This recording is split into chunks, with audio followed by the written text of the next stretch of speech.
ஓம் சாந்தி. இன்றைய முரளியின் தேதி 27/6/2026. இன்றைய சாக்கார முரளியின் முக்கிய கருத்துக்கள். பாபா சொல்கிறாரு, இனிமையான குழந்தைகளே, நினைவின் மூலம் ஆத்மாவிலிருந்து அசுத்தங்களை நீக்கிக் கொண்டே செல்லுங்கள். ஆத்மா முற்றிலும் தூய்மை ஆகும்பொழுதுதான் வீட்டிற்கு செல்ல முடியும். இன்றைய கேள்வி, இந்த கடைசி பிறவியில் தந்தையின் எந்த கட்டளையை கடைபிடிப்பதில்தான் குழந்தைகளுக்கு நன்மை இருக்கின்றது? பதில். பாபா கூறுகின்றார், இனிய குழந்தைகளே, இந்த கடைசி பிறவியில் தந்தையிடமிருந்து முழு ஆஸ்தியை எடுத்துக்கொள்ளுங்கள். புத்தியை வெளியில் அலைய விடாதீர்கள். விஷத்தை விடுத்து அமிர்தம் பருகுங்கள். இந்த கடைசி பிறவியிலேயே நீங்கள் 63 பிறவிகளின் பழக்கங்களை அழிக்க வேண்டும். ஆகையால் இரவு பகல் முயற்சி செய்து ஆத்ம அபிமானியாக ஆகுங்கள். ஓம் சாந்தி. சாந்தி தாமம் ஓய்வெடுக்கும் இடமாகும். இந்த உலகில் அனைவரும் களைப்படைந்து இருக்கின்றனர். நாம் நமது சுகதாமத்திற்கு செல்ல வேண்டும் என்று விரும்புகின்றனர். இவ்வுலகை விரும்புவது கிடையாது. சொர்க்கத்தை பார்க்கின்ற பொழுது நரகத்தில் உள்ளம் எப்படி ஈடுபடும்? பாபா, சீக்கிரம் செய்யுங்கள், இந்த துக்க தாமத்திலிருந்து எங்களை அழைத்து செல்லுங்கள் என்று கூறுகின்றனர். இது சீச்சி உலகமாகும். இதன் பெயரே அசுர உலகமாகும், நரகமாகும் என்று தந்தையும் கூட புரிய வைக்கின்றார். இது நல்ல வார்த்தையா என்ன? தெய்வீக உலகம் எப்படி இருக்கிறது? இந்த அசுர உலகம் எப்படி இருக்கின்றது? இந்த அசுர உலகில் அனைவரும் களைப்படைந்து விட்டனர். ஆனால் யாரும் திரும்பிச் செல்ல முடியாது. தமோ பிரதானத்தின் கரை படிந்திருக்கின்றது. அந்த கரை ஆத்மாவிலிருந்து நீங்க வேண்டும். அதற்கான முயற்சி செய்து கொண்டே இருக்கின்றீர்கள். யார் நல்ல முயற்சியாளர்களோ அவர்களது மனநிலை கடைசியில் நல்லதாக ஆகிவிடும். இந்த பழைய உலகமானது அழிந்துவிடும். இப்போது பாக்கி சிறிது காலம்தான் இருக்கின்றது. எதுவரை தந்தை வந்து திரும்பி அழைத்து செல்லவில்லையோ அதுவரை யாரும் திரும்பி செல்ல முடியாது. உலகில் துக்கம் இருக்கிறது அல்லவா? வீட்டிலும் ஏதாவது துக்கம் இருக்கவே செய்கின்றது. பாபா இப்போது நம்மை துக்கத்திலிருந்து விடுவிக்க வந்திருக்கின்றார் என்பது குழந்தைகளாகிய உங்களது உள்ளத்தில் இருக்கின்றது. யார் நல்ல நிச்சய புத்தி உடையவர்களோ அவர்கள் தந்தையின் நினைவை ஒருபொழுதும் மறக்க மாட்டார்கள். அனைவரின் துக்கத்தையும் நீக்கக்கூடியவர் என்று அவர் கூறப்படுகின்றார். குழந்தைகள் தான் அறிந்து கொள்கின்றனர். பாபாவுடைய குழந்தைகளுக்கெல்லாம் தெரியும், பாபா தான் வந்து துக்கத்திலிருந்து நீக்கக்கூடியவர் அப்படின்னு. இந்த உலகத்தில் வேறு யாருக்கும் தெரியறது கிடையாது. ஒருவேளை அனைவரும் அறிந்து கொண்டால் பிறகு இவ்வளவு மனிதர்கள் எங்கு வந்து அமர்வார்கள்? இவ்வாறு நடக்கவே முடியாது. அப்போ எல்லாருமே பாபாவை தெரிஞ்சுக்கிட்டாங்க, எல்லாருமே முயற்சி பண்ணாங்கன்னா சொர்க்கத்தில் இவ்வளோ பேருக்கு எங்கே வந்து இடம் இருக்கும்? எங்கே போய் அமருவாங்க? இவ்வாறு நடக்கவே முடியாது. ஆகையால் யார் ஸ்ரீமத் படி நடக்கின்றார்களோ அவர்கள்தான் உயர்ந்த பதவி அடைய முடியும். நாடகத்தில் இப்படி ஒரு யுக்தியானது படைக்கப்பட்டிருக்கின்றது. இதுதான் சரியான முறையாகும். தண்டனை அடைந்தும் கூட சாந்தி தாமம், அதாவது தூய உலகிற்கு செல்வார்கள். ஆனால் உயர்ந்த பதவி அடைவதற்கு முயற்சி செய்ய வேண்டியிருக்கின்றது அல்லவா? மற்றொன்று, தூய்மை ஆகாமல் யாருமே தூய்மையான உலகிற்கு செல்ல முடியாது. இன்னாரின் ஜோதி ஜோதியுடன் கலந்து விட்டது, திரும்பி சென்று விட்டது என்று கூறுவது நடக்காத காரியம் ஆகும்.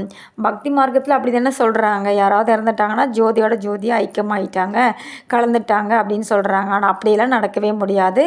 யார் முதலில் சிருஷ்டிக்கு வந்தார்களோ, அதாவது லக்ஷ்மி நாராயணன், அவர்களே கூட இடையில் திரும்பி செல்ல முடியாது. அவங்களே போக முடியாது அப்படின்னா மற்றவர்கள் எப்படி செல்ல முடியும்? இவர்களும் இப்போது 84 பிறவிகள் முடித்து விட்டனர். இப்போது திரும்பி செல்வதற்கு தபஸ்யா செய்து கொண்டிருக்கின்றனர். அனைவரும் ஒரே ஒரு தந்தையை தான் அழைக்கின்றனர். ஓ பரம்பிதா, ஓ விடுவிப்பவரே என்று. அந்த பரம்பிதா தான் துக்கத்தை நீக்கி சுகம் கொடுப்பவர் ஆவார். கிருஷ்ணர் போன்ற யாரையும் அழைப்பது கிடையாது.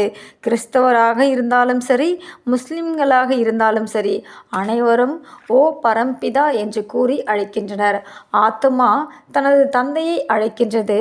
எப்போது தன்னை ஆத்துமா என்று புரிந்து கொள்கின்றோமோ அப்போதுதான் தந்தை என்று கூற முடியும். ஆத்துமாவும் ஒரு பொருள் அல்லவா? ஆத்துமா ஒரு மிக பெரிய பொருள், அதாவது வடிவம் கிடையாது. அது ஒரு நட்சத்திரம் போன்றது, மிகவும் சூட்சுமமானது. பாபா எப்படி இருக்கின்றாரோ அதே போன்றுதான் ஆத்மாவின் சொரூபமும் இருக்கின்றது. இப்போது நீங்கள் தந்தையின் மகிமையை செய்கின்றீர்கள். அதாவது தந்தையானவர் சத்சித் ஆனவர், ஞான கடலானவர், ஆனந்த கடலானவர். தந்தை கூறுகின்றார், இது உங்களது உத்தமமான சரீரம் ஆகும். இதன் மூலம் நீங்கள் சொர்க்கத்தின் ஆஸ்தியை அடைந்துவிட முடியும். ஆகையால் இப்போது வேறு எதற்கும் எங்கும் அலையாதீர்கள். ஞான அமிர்தம் பருகுங்கள். உண்மையில் 84 பிறவிகள் எடுக்கின்றோம் என்பதை புரிந்து கொள்ள முடிகின்றது. நீங்கள் முதலில் சத்யுகத்தில் சதோ பிரதானமாக இருந்தீர்கள். பிறகு சதோ ஆனீர்கள். பிறகு வெள்ளியின் கலப்படம் ஏற்பட்டது. முழு கணக்கையும் தந்தை கூறுகின்றார். தங்கத்தில் கலப்படம் செய்யுங்கள் என்று இப்போது அரசாங்கமே கூறுகின்றது. 14 கேரட் தங்கத்தை அணிந்து கொள்ளுங்கள். தங்கத்தில் கலப்படம் செய்வதை பாரதவாசிகள் அபசகுனம் என்று நினைக்கின்றார்கள். திருமணம் செய்விக்கின்றனர் எனில் முற்றிலும் உண்மையான தங்கத்தை அணிந்து கொள்கின்றனர். பாரதவாசிகளுக்கு தங்கத்தின் மீதும் அதிக அன்பு இருக்கின்றது. ஏன்? பாரதத்தின் விஷயத்தை கேட்காதீர்கள். சத்யுகத்தில் தங்க மாளிகை இருந்தது. தங்க செங்கற்கள் இருந்தது.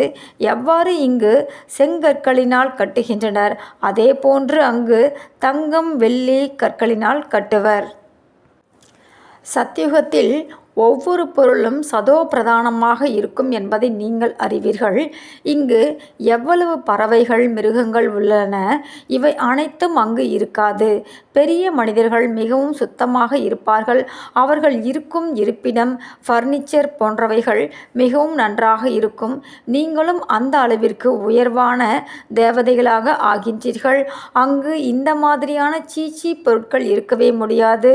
இங்கு கொசு பலவிதமான வியாதிகளை உருவாக்குகின்றது. எவ்வளவு அசுத்தமாக இருக்கின்றது. கிராமப்புறங்களில் அந்த அளவிற்கு அசுத்தம் இருப்பது கிடையாது. பெரிய பெரிய நகரங்களில் அதிக அசுத்தங்கள் இருக்கின்றன. ஏனெனில் மனிதர்கள் அதிகம் ஆகிவிட்டனர். இருப்பதற்கு இடம் கூட கிடையாது. நீங்கள் முழு உலகிற்கு எஜமானர்களாக ஆகின்றீர்கள். சரீரத்துடன் தான் பிரம்மா இருக்கின்றார். சரீரத்துடன் தான் விஷ்ணு இருக்கின்றார். சரீரத்துடன் தான் 9 லட்சம் நட்சத்திரங்கள் உள்ளன என்று மனிதர்கள் பாடல் கூட பாடுகின்றனர். பிரம்மாவே விஷ்ணுவாக ஆகிவிடுகின்றார். விஷ்ணுவின் கூடவே நட்சத்திரங்களும் உள்ளன. சத்யுகத்தில் இவர் தேவதையாக ஆகின்ற பொழுது மிக குறைவானவர்கள்தான் இருப்பார்கள். மரம் முதலில் சிறியதாக இருக்கும், பிறகு வளர்ச்சி அடையும். சத்யுகத்தில் மிக குறைவானவர்களே இருப்பார்கள். இனிக்கும் நீர் ஓட்டமுள்ள நதிக்கரையில் வசிப்பார்கள். இங்கு நதிகளில் பல கால்வாய்கள் உருவாக்குகின்றனர். அங்கு கால்வாய்களே இருக்காது. ஒரு பிடி அளவு மனிதர்கள்தான் இருப்பார்கள். அவர்களுக்காகவே கங்கை, யமுனை இருக்கும். அந்த நதிக்கரைகளில்தான் வசிப்பார்கள். 5 தத்துவங்களும் தேவதைகளுக்கு அடிமையாகிவிடும். ஒருபொழுதும் நியமத்திற்கு மாறாக மழை பொழியாது. ஒருபொழுதும் நதியில் வெள்ளம் ஏற்படாது. பெயரே சொர்க்கம் எனில் பிறகு வேறு எப்படி இருக்கும்? சொர்க்கத்தின் ஆயுள் 1,00,000 ஆண்டுகள் என்று இப்போது கூறுகின்றனர். நல்லது, அங்கு யார் ராஜ்யம் செய்தனர் என்று கூறுங்கள்.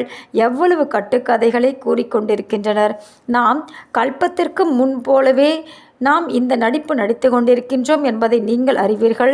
ருத்ர ஞான வேள்வியில் பல வகைகளில் அசுரர்களின் தடைகள் ஏற்படத்தான் செய்யும். இதையே அசுரர்கள் மேலிருந்து அசுத்தங்களை, மாட்டுச்சாணம் போன்றவைகளையும் போட்டதாக மனிதர்கள் புரிந்திருக்கின்றனர். ஆனால் அவ்வாறு கிடையாது. எவ்வளவு தடைகள் ஏற்படுகின்றது என்பதை நீங்கள் பார்க்கின்றீர்கள்.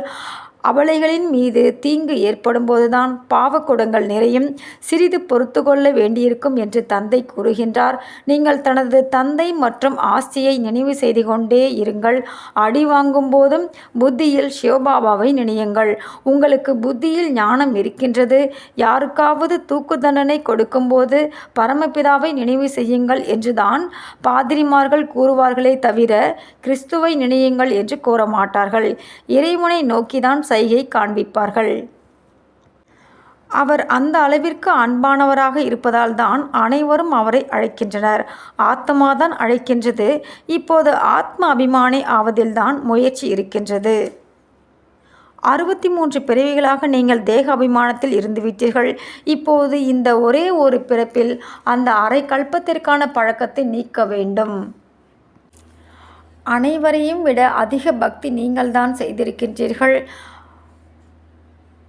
அவர்கள்தான் இங்கு வந்து முதலில் பிராமணர்களாக ஆகின்றனர்.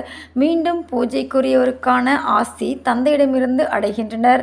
ராவணன் பூஜாரிகளாக ஆக்குகின்றது, தந்தை பூஜைக்குரியவர்களாக ஆக்குகின்றார். இது பகவானின் மகா வாக்கியமாகும். பகவான் ஒரே ஒருவர்தான். 2-3 பகவான்கள் இருக்க முடியாது. பகவானால் கூறப்பட்டது கீதையாகும். சிவ பகவானிற்கு பதிலாக கிருஷ்ணரின் பெயர் வைத்ததால் எவ்வளவு வித்தியாசம் ஏற்பட்டுவிட்டது. நாடகப்படி கீதையின் பெயர் மீண்டும் இவ்வாறு மாறியே ஆக வேண்டும். பிறகு ஹே பதீத பாவனனே வாருங்கள் என்று அழைக்கின்றனர். தந்தை தூய்மை ஆக்குகின்றார். ராவணன் தூய்மை இழக்க வைக்கின்றான். ஆக புரிந்து கொள்வதற்கு எவ்வளவு புத்தி தேவைப்படுகின்றது. ஸ்ரீமத் சிரேஷ்டத்திலும் சிரேஷ்ட வழி ஒரே ஒரு தந்தையினுடையது ஆகும். தந்தையின் வழியின் மூலம்தான் இந்த லக்ஷ்மி நாராயணன் சொர்க்கத்திற்கு எஜமானர்களாக ஆகியிருக்கின்றனர். நல்லது. இனிமையிலும் இனிமையான தேடி கண்டெடுக்கப்பட்ட செல்லமான குழந்தைகளுக்கு தாய் தந்தையுமாகிய பாப்தாதாவின் அன்பு நினைவுகள் மற்றும் காலை வணக்கம்.